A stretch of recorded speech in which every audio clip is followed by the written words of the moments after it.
Hey, welcome back. We're going to look into a couple of books today. The first one is Philemon, and it's a very small book. And then the second is Hebrews, which is a good bit longer, but both of them are important. And we're going to look into to each. Let's take a quick look here at Philemon. So, who is the author? It was, I think the strong case for being Paul. It's actually kind of similar. You see a lot of similar people in this story here to Philemon, as you would find in the book of Colossians. And you also see that there is some regards from Timothy. If you saw last week's lecture, then you'd see that he wrote he wrote First and Second Timothy to that same man Timothy.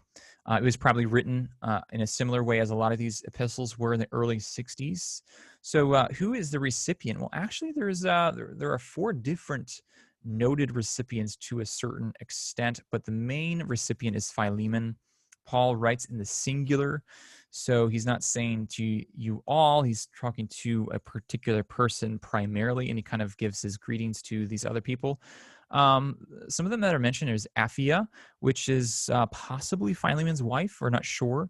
Then there's also a man named Archippus, who it could be their son. It could be that it is another pastor at the church. We're not 100% sure, but in Colossians 4:17, Archippus actually had a, quote, ministry of the Lord to pay attention to. So, and it could be both. It could be that he was his son, Philemon, and also the pastor of the community there. And he actually then gives greet to the entire house church. So, what's this story about? And really, if you summarize it into the occasion, it gives you a really good background to what you're going to be reading. It's to address the proper treatment of Onesimus, who is an escaped slave, or another term might be bondservant of Philemon, as a fellow believer. So this gets into some issues that are distinct in some of the fashion of the culture. So we're going to tackle these issues here in just a moment, of why slavery would be in the Bible, and why is it that Paul, what does Paul think about it, and all of these questions that you might have, and certainly might not answer every question. But first we see who Philemon is. Paul says, "I write this with my own hand; I will repay it." He's referring to, as he basically says here, I want you to treat Onesimus well. If there's any kind of financial burden on you, I'm going to repay it. And then he says this: you owe me even your very self. What we think this means here is that Philemon became a believer because of Paul's ministry. And so, so Paul, may not be, quote, an abolitionist, but he does make it a very strong point here to treat this person well. And man, you owe me your own spiritual life to a certain extent. The fact that I was the one that brought the gospel to you. Now, Philemon possibly helped a man named Tychicus with delivering the epistles of Ephesians as well as Colossians. So Philemon was a well-respected person in the early church, it seems. He was probably wealthy. He had a guest room, it says in verse 22. And of course, he was a slave owner. Now, this brings up some challenges about Roman slavery. What was that exactly? So slavery in Roman culture was actually really prevalent. It was kind of common.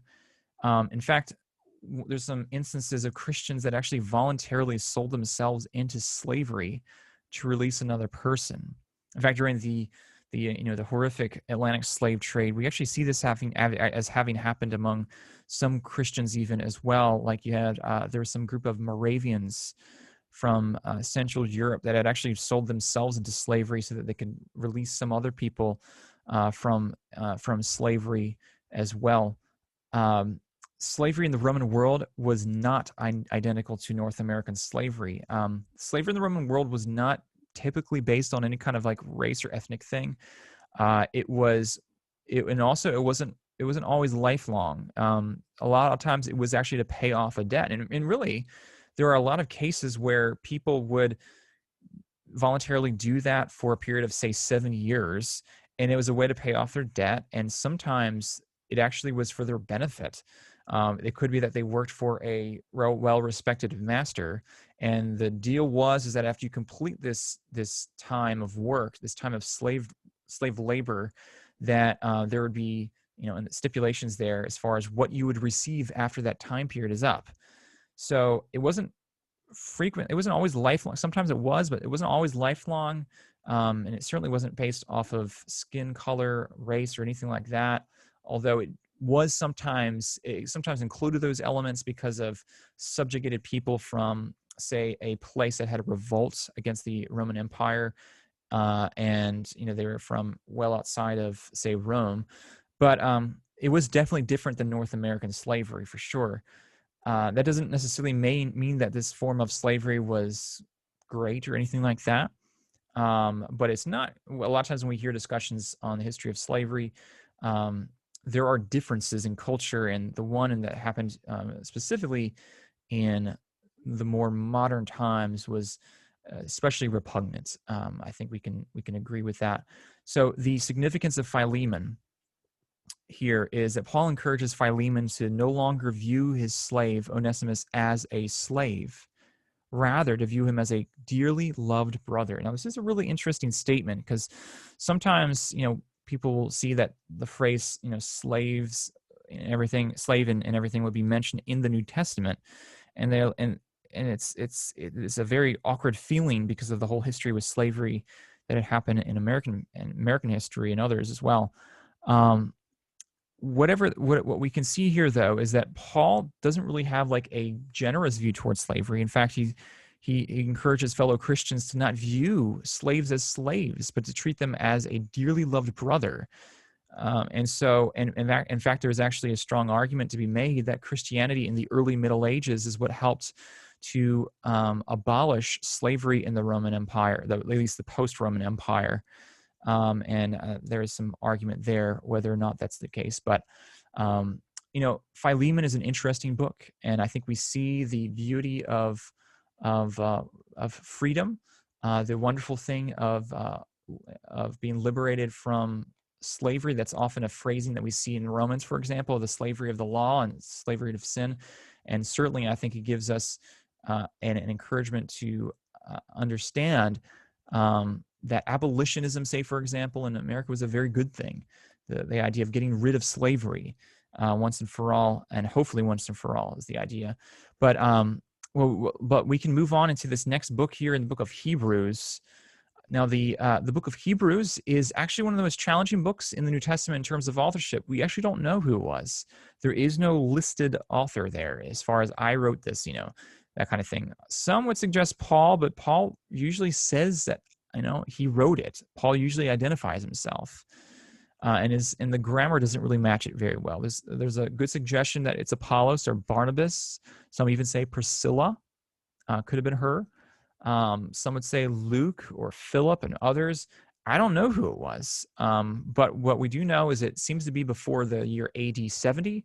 It seems to be that this is before the Jerusalem temple was ransacked.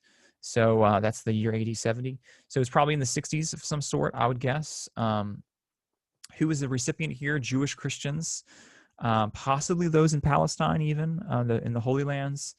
So why was it written? It was written to encourage Jewish Christians to realize, and this is the phrase right there, the superiority of Christ. That's the big deal. It's Jesus is better.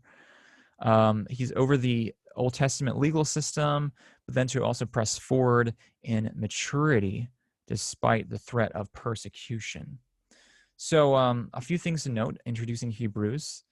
Long ago, the author says at the very, very beginning, God had spoken to the fathers by the prophets, but then in these last days and more recent times, he spoke through his son, Jesus, and then he's described as being the radiance of the glory of God, the exact imprint of his nature. So it's a very strong view of Jesus. He upholds the universe by the word of his power. And then you see that phrase that I somewhat highlighted in more of a deeper blue, the idea of becoming superior to angels. And then Hebrews goes along with this idea. He says, the author says, that Jesus is superior to angels, superior to these other things. And there's one thing I want you to know from Hebrews, it is that Jesus is greater than all these other things. So we see Jesus' prophetic ministry, his creative power, and even his redemptive accomplishments. So Jesus is not just greater than the angels, he's greater than Moses, which is a big deal for the Jews because Moses was a huge part of Jewish ancestry and history and being a leader, leading the people out of bondage of Egypt and towards the promised land. Jesus has been counted worthy of more glory than Moses, as much more glory as the builder of a house has more honor than the house itself. So I've never been much into building houses. My brother is into that. And it's this idea of accomplishment. Once you build a house, you feel a sense of great glory, if you will, even because the house is not even a living thing.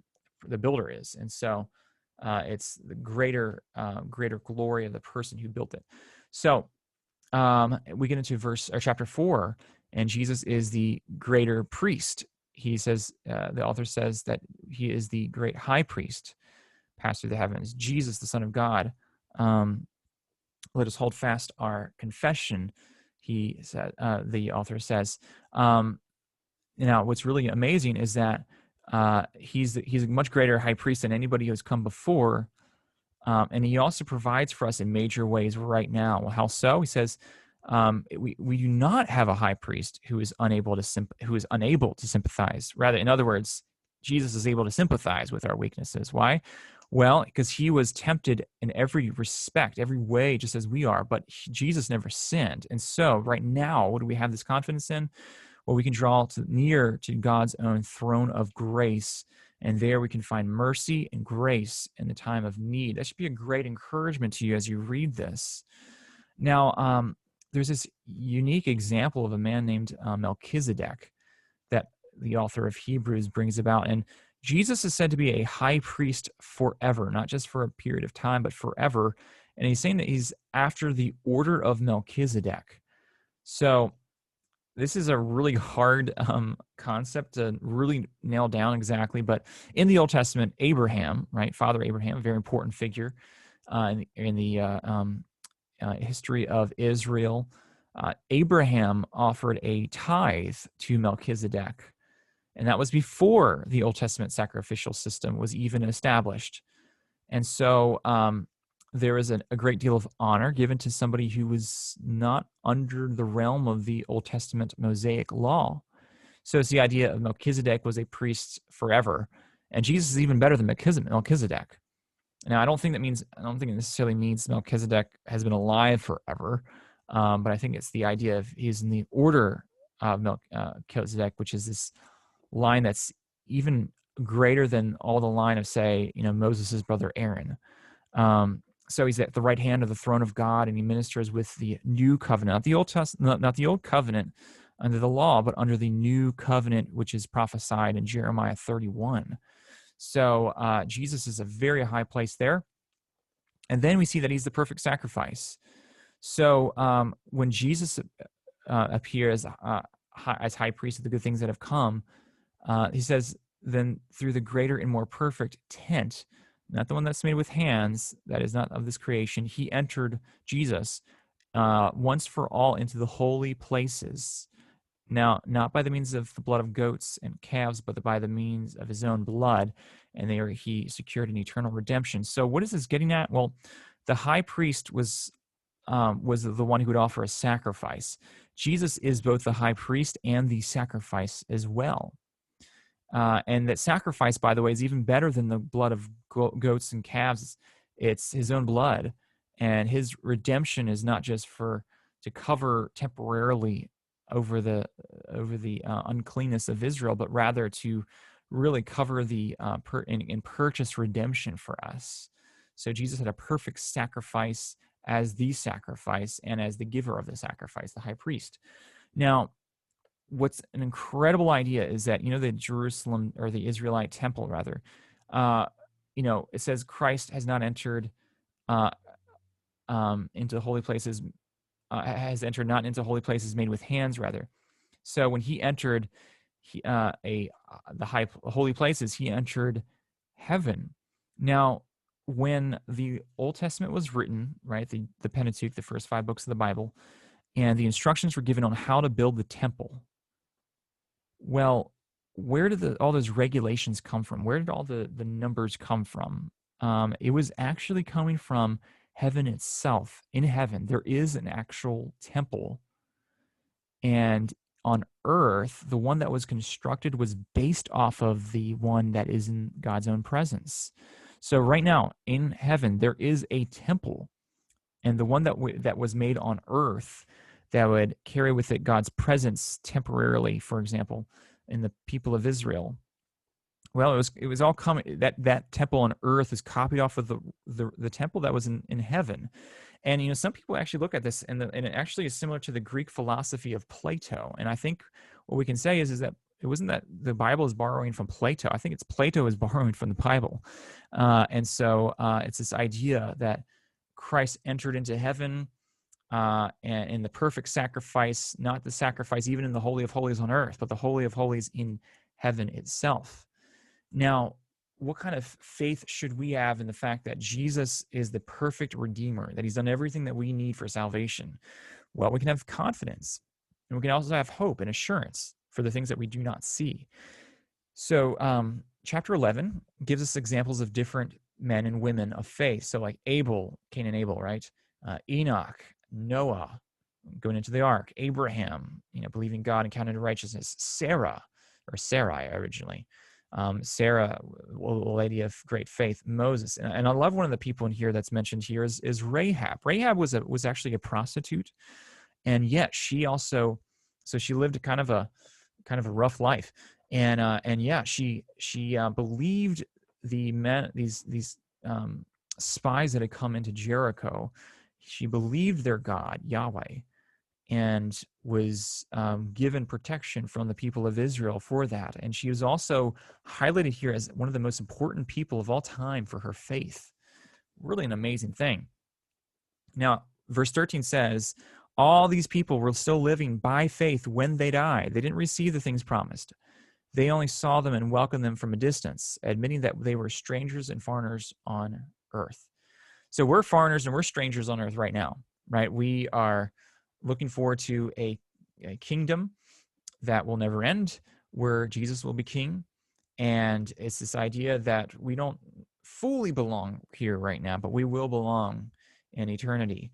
And we look forward to these great truths about who Jesus is and what he will do to set all things right. We look forward to those things by faith today. So even if the world today does not look well, we can have faith in the promises of Christ. And so now that we are still here, we have to run the race. So chapter 12, therefore, since we are surrounded by so great a cloud of witnesses. Now, who are the witnesses here? It's probably the witnesses that he just mentioned in chapter 11. Notice all these people in chapter 11 who had a great faith, men and women. He says this, the author says this, let us lay aside every weight. If you have to go running, it would not be a wise idea to run a race and have a huge backpack on. Lay aside those weights so that you can run without any kind of hindrance. And by the way, a weight is not necessarily a sin. A weight can just be a distraction. And then he also mentions lay aside the sins as well, which cling so closely. But there are some things that are just weights. The things are not the most important things in life that can distract us from running a good race.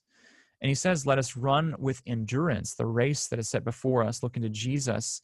And I love the way that this translation here puts it. It says, the founder and perfecter of our faith. I think it's the NET translation. The Net Bible says the pioneer of our faith, the perfecter of our faith.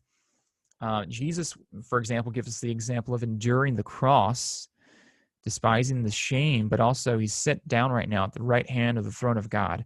So, chapter 12 is kind of the application on what to do in light of all these people that lived before us. So that is the message of Hebrews. It's to run the race well. Why? Because Jesus is greater than anything that there is. So we shouldn't go back to, in chapter 13, it talks about not to forsake the assembling of ourselves together. And so it's this idea that we should run the race well. We should not lose heart or lose in faith in what God's promises are, even in the midst of persecution. Jesus is much greater, so we can have confidence in him. So hopefully this lecture was a help to you, looking at some of the intricacies of Philemon, then also into the hardship, but also the great reward and the great path that we have on the great race that we run in Hebrews 12.